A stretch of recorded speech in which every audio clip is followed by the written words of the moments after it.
Joining us now is Ojinika Okpe with stories trending around the world. Hello, Jinix. Good to see you. Don't do that again.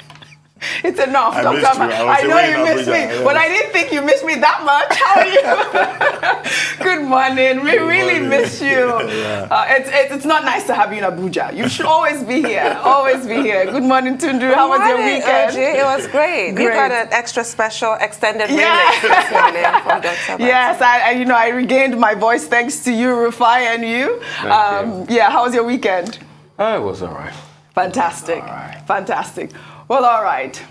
Good morning to you, viewers. Let's begin what's trending. Following videos showing voters being denied their permanent voters' cards dominating the social media space over the weekend, the People's Democratic Party has put the blame on the All Progressives Congress. In a statement, the PDP National Publicity Secretary accused the APC presidential candidate, Bola Ahmed Tinubu, of being afraid of the popularity of PDP flag bearer, Atiku Abubakar. The spokesman further alleged that the ruling party was particularly preventing people of the southeast from collecting their permanent voters' cards, and that it was part of APC's desperate design to use violence to sabotage credible elections in 2023. Having realized that Nigerians have rejected Bola Tinubu, the statement further cautioned the former Lagos State governor and his party to tread carefully and rein in their thugs, hoodlums and terrorists, as they will be firmly resisted by Nigerians. To Dabiola, I don't think I've heard all those words used in the same vein. Hoodlums, thugs, terrorists at the same time. But I guess this is politics, correct? But it is very apt because if you recall last week in Lagos State, during, I believe, some voters registration process, in Alaba in particular, there were like some hoodlums that came into, I believe, steal machines or some sort of event going on there. It was horrible. And obviously, the INEC chairman has said that they have seen our cry. I love the movement of the youth coming out to vote, and they should not be stopped in any way whatsoever. I believe also over the weekend, there was this youth concert. It was beautiful to watch. A lot of the people gathered. There was musicians. There was our favorite, Buga Kiss Daniel, Two-Face. They were all there. Mobilizing the youth to come out to vote. Tundu. I don't even know what to say at this point about the allegations of voter suppression. We should not even be hearing even the slightest suggestion of that. To disenfranchise people is really so disgraceful. And obviously, PDP will politicize it because it's a political party. Of course, PDP is going to point the finger at the ruling party. That's inevitable. But there's no investigation that shows categorically that those really disgraceful scenes, quite frankly, can be laid at the feet of the APC where blame is concerned. What I would prefer to do is for there to be an investigation, and let's come to the bottom of it. It should not be swept under the carpet and we move on because it happened last week. I feel as well that INEC erred in this regard. I feel that security agencies erred in this regard because the Alaba traders had announced beforehand. It wasn't just some spontaneous, let's all go and register to vote en masse. No, they had announced beforehand that today we're going to shut down the markets, we're going to do this. Right. INEC should have been ready to man the space, should have been ready to register everybody who was interested, because it's beautiful that they are interested. And the security agency should have been there to ensure that chaos did not ensue. So I do blame those two parties for now, but there needs to be full investigation, because when you look at democracy, unfortunately, there's a sense of complacency, and it should not be. It was a fight to achieve it, and it's going to take a fight to sustain it. So people should never just sort of rest on their laurels thinking, well, we have a democracy. Well, who says that this might not be the last election in Nigeria? It has to be guarded. It has to be really, really guarded. Otherwise, we'll have this kind of thing where people are robbed of their basic civic rights as Nigerians. Our country does not do much for us. Absolutely. So we can definitely not accept anybody being denied the little rights that we have here, including the right to vote. Absolutely. Before I take your comments, well, in another development, videos of Catholic priests preventing church members who do not have their PVCs from attending Mass circulated online over the weekend. Let's take a look. If you do not have your PVC with you, you will not attend Mass here today. It's as serious as that. When I said it, some of you took it for granted as if we are joking. And as you know, the federal government has given deadline that at the end of this month, the registration will stop. and we had already discussed this with the school management, that any student who does not have his or her PVC will automatically have carryover. Yes, and beginning from today, if you do not have your PVC, you cannot enter this chapel today and celebrate Mass with us. It's as serious as that. And for those of you coming from Jos Archdiocese, you must have known that it is said in Jos Archdiocese that if you do not have your PVC, you cannot receive communion. But here we know not everybody is a communicant. So what we'll do is, from today, if you are coming for Mass, carry your PVC. If you don't have your PVC, don't bother coming. Because there is no point having Christians fill the church. But during election, we have only a handful of them go out to vote. So it means our number, our population means nothing. So we want Christians to take their responsibility and their role seriously. So today I am serious about it. As I'm standing here, if you have your PVC, begin to come in. But if you don't have your PVC, find your way back home. You will not attend Mass here today. Is that clear? Yes. Those with your PVC, Oya, begin to come in. Oya. Those who don't have their PVC, you begin to go back. I'm serious about it. If your number cannot add anything to Christianity, neither will your absence reduce anything. Here is my parish in my village, and right now, you can't have access to the church without your PVC. That's my assistant parish priest, and he means business this morning. So if you don't have your PVC today, you will not attend. We mean business this morning.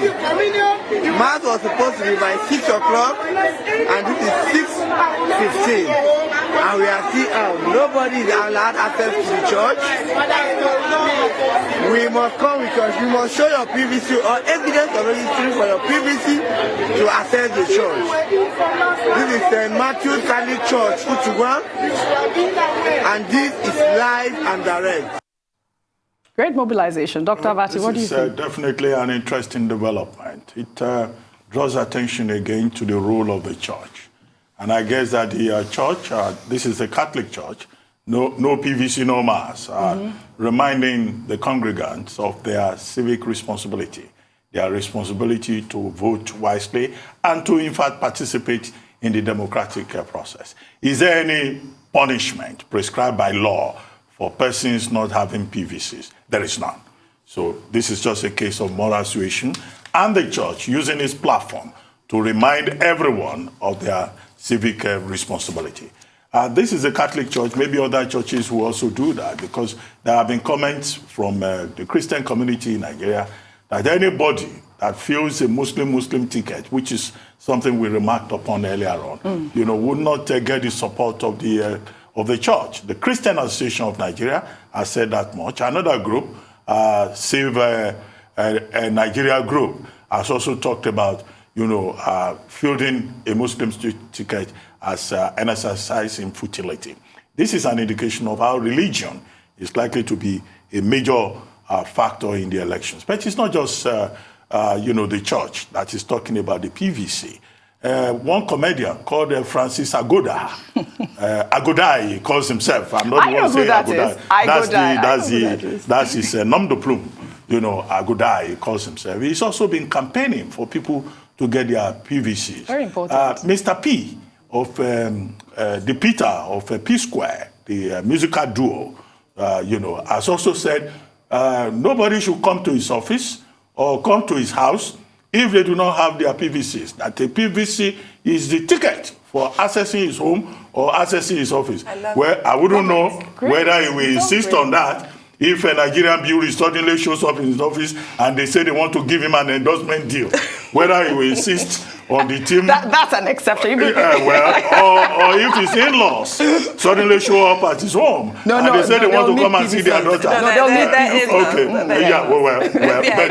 but the point he is making, and that Francis Agoda is making is clear. There's even a company that has also said, look, staff should not bother to come to the office, if they do not have their PVC. So that's how serious how intense the 2023 process is likely to turn out. And don't be surprised if other churches do this, if mosques also do it, because there are people who are saying, look, that 2023 will be a serious battle. But beyond getting your PVCs, a PVC is of no use if you don't use it. So apart from people getting the PVC, I think part of the advocacy should also include mobilizing people on election day, educating them that it's not just for you to have that PVC to be able to take mass or for you to be able to access certain places. Its value is concretized when you go out on election day to go and vote. Because on election day, some people just sit at home. Oh, they say we should get PVC. We have collected it. No, it's more than that. Absolutely. It's for you to be able to make a choice.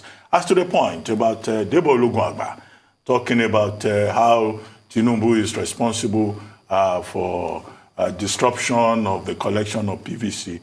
Well, look, the thing to say to all the spokespersons of the various political parties is to be careful of playing the ethnic card.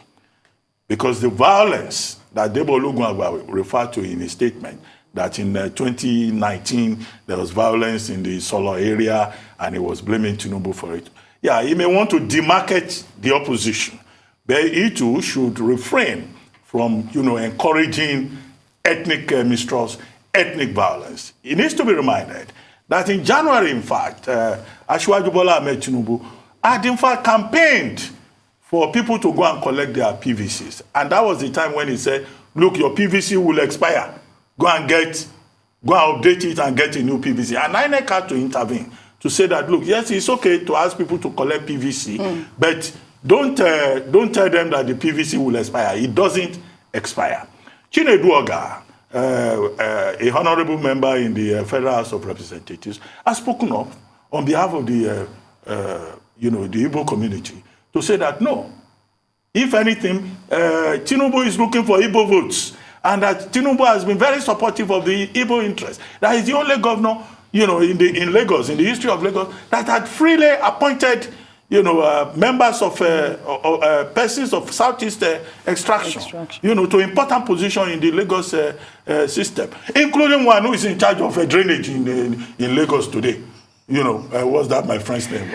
Joy Igbokwe. Yes, Joy Igbokwe. Yes. And Ben Akaboze and all of these persons. And there are persons representing Lagos State in Okokomaiko, in Amuwa constituency, who are in the House of Representatives. So politicians may demarcate themselves, but let them not play the ethnic card. Finally, INEC has to pay attention to its own logistics. Nigerians are last-minute persons. INEC had announced deadlines for online registration, for collection of PVCs. But most of our people waited till the very last minute. That's why you have that disruption. And that's why the process needs to be orderly. And that's why INEC needs to listen to those who have been saying the deadline of June 30 should be extended to give people more time. And Mahmoud Yakubu, the chairman of INEC, he raised hopes in that direction in the last few days when he said, there's a likelihood that it will be extended. It should be extended, and people should be appropriately informed that, look, within this additional time frame, if political parties can have 7 extra days for them to do their primaries, I think it's more important not to disenfranchise anybody and to give Nigerians the maximum opportunity to be part of the process. Very well said, Dr. Abati. Rufai. I mean, I'm excited. I think in the words of Archbishop Desmond Tutu when he heard that Nelson Mandela was released, hallelujah! And that's my reaction today. Because this is what we always wanted. We want people to go out there, get their PVC. We're excited, and I'm excited particularly that young people are the ones going out to register. Those between the ages of 80 to about 40 to 50. That number is increasing by the day. And I'm really excited. Because they need to know that the option is not really about Japa. It is about staying back to build a country, because the countries you are leaving to, they built their country. And don't get me wrong, you have every reason to want a Japa. You feel angry, the system is rigged and everything. But the truth is, the path to nationhood is a constant, continuous path, sometimes treacherous, sometimes painful, sometimes unbelievable. But you always keep moving and never stopping, and appreciating every milestone you gain before you get to that nation you think and envisage for yourself. And I think electionary process is another step in that right direction. And I'm excited that a couple of Nigerians get it. Obviously, there's a candidate on the ticket that excites them. I don't know who that is. Everybody will claim it's my candidate. But somebody excites them, and we're going to see that in the elections. Yes, I believe so, But the good thing is, when you check historically, it's not that Nigerians have not always come out to register to vote. All the years back, year on year, we've had PVC numbers of voter registration that trumps over 70 to 80 million. But the question is, why is it that when it gets down to the wire, less than 30 million people decide who becomes president? The winner in the last election was 15 million. 2015 was 15 million. The last time we had a 24 million winner in the last election was probably in 2011. That's over 10 years ago. So it is incumbent on you to go out there to vote. So let me say, I am excited they are coming out to collect their PVC, but I will not be excited yet until the voter number increases. Because people can have their PVC, but you have a high level of voter apathy. Until when we start to see the number, the presidential election numbers, and we see over 30 million votes, or 20 million votes, or 10 million votes for a candidate, that's where I know we've arrived. So please, young people, I'm excited about what you're doing, but the journey has just begun. You need to go out there, you need to vote, you need to protect your votes, and you need to prevent anybody that wants to stop you. And the authorities too should try as much as possible to help you defend your vote. But hallelujah, it's happening. Well said. Tundu, you wanted to say something about that? Just a quick one. That scene at the church reminds me that the white evangelical voting bloc is the most powerful in America, and that's how it starts. A man called Ralph Reed, decades ago, started to galvanize Christians. Yes. And we saw Trump's victory, didn't we? Yes. It works. Great mobilization, great advocacy. We shall take another story. Over the weekend, terrorists abducted more than 50 wedding guests traveling along Sokoto-Gusau Road. The terrorists, according to eyewitness reports, opened fire around 6 p.m., shooting sporadically at vehicles conveying the wedding guests who were returning to Zamfara State after attending a wedding in Sokoto State. Those that escaped the incident had to take cover in surrounding bushes until security officials arrived at the scene. The terrorists are reported to operate mainly in the northern states of Zamfara, Sokoto, Katsina, Kebbi, Kaduna, and Niger, and have become a traveler's nightmare, with abduction and killing of travelers becoming a regular occurrence. Tundu, a quick word from you. I mean, this is so heartbreaking. I mean, look at the pictures of those wedding guests. I mean, this is not the first time we're seeing these things happen. It's constant, but I mean, it was just maybe like 2-3 weeks ago, there were 32 abducted in that particular road, and we haven't heard anything from these security officials. What's really going on? 50, that's a huge number. 50 really, abducted, but some escaped. Yes. 20, I believe, escaped, so they still have 30 with them.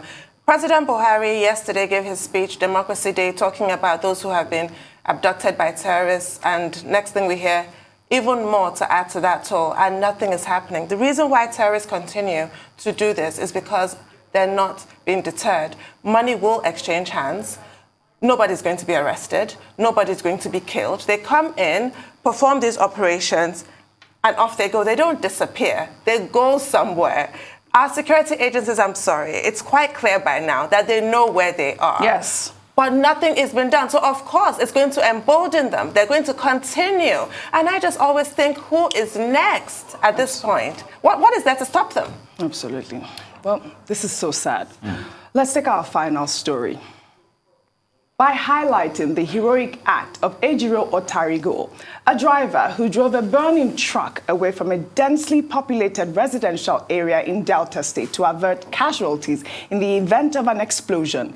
In a video that is now making the rounds on social media, the driver was seen driving the truck to a bush path away from nearby houses and stores before it came to a halt. The driver came out of the burning truck alive. No life was lost. Nigerians have taken to social media to thank him and brand him a hero. The driver is still driving. Why? The driver is still driving.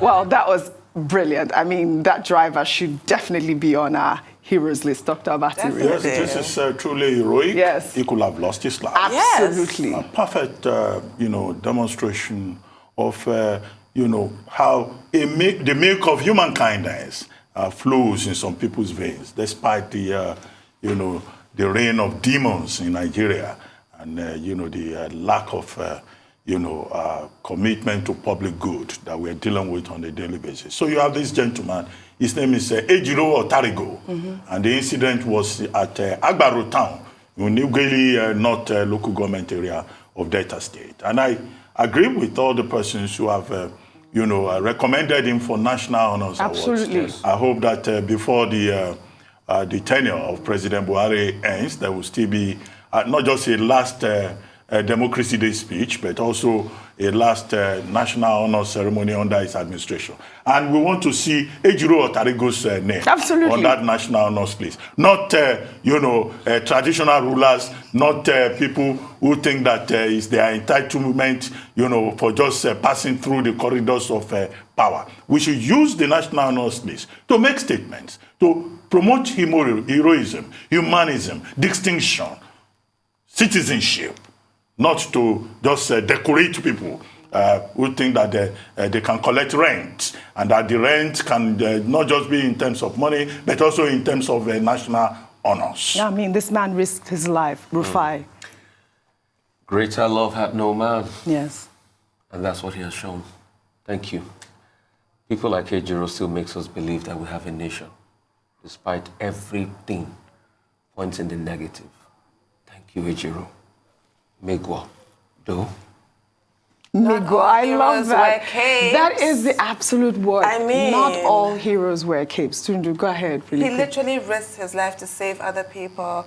You can't get more heroic than that. You don't get more selfless than that. And you're so right. This is exactly what, beyond the praise that we're giving him, the federal government needs to recognize this. This is extraordinary. Can you imagine how he was feeling? How terrified he must have been when he was driving. And he still did it. And that is the definition of courage, being scared and doing it anyway. Yes. Amazing. Yes, well.